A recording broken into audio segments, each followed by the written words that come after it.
خب دوستان خسته نباشید.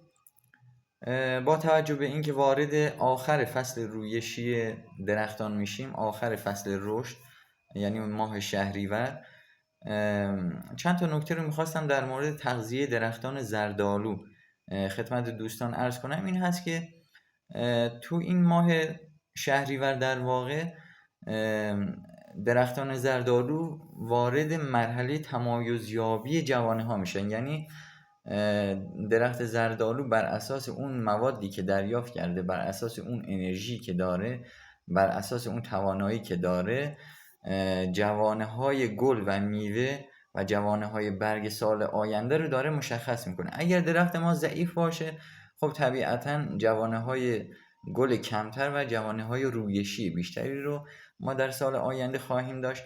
لذا توصیه میشه حتما از کودهای فروست با کیفیت تو این ماه استفاده بشه.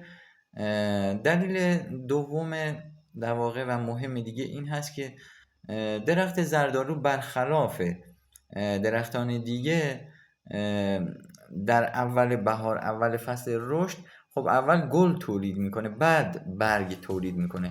تو اون موقع که ما واسه درختان دیگه از فروست استفاده میکنیم، خب واسه اینکه برگ ها بتونن جذب کنن استفاده میکنیم، ولی واسه زردآلو چون اصلا برگ وجود نداره تا فروست جذب بشه، پس بهترین موقع استفاده از فروست واسه زردآلو تو این ماه هست.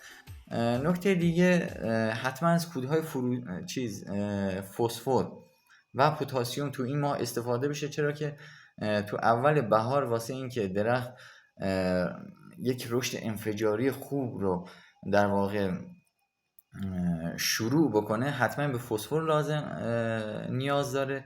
تو اول بهار خاک سرد هست، دمای خاک چون سرد هست نمیتونه فسفر رو جذب کنه، پس فسفر رو حتما باید الان بهش بدیم. و پتاسیم واسه زردآلو خیلی مهم هست، چون زردآلو در مقابل سرمای زمستان و سرمای دیرسی که توی بهار ما شاهدش هستیم،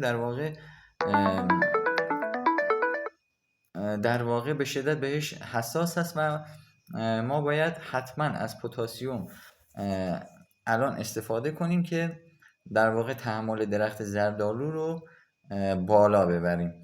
نکته آخر این هست که دیده شده خیلی از کشاورزا، حالا بعضی هاشون، از کود سفید توی این موقع استفاده میکنن که به شدت بد هست و تمایزیابی جوانه ها رو به شدت به هم میزنه و باعث میشه که این جوانه ها در واقع بیشتر این جوانه های رویشی باشن تو سال آینده، یعنی از جوانه های گل و میوه ما به شدت کم میکنه.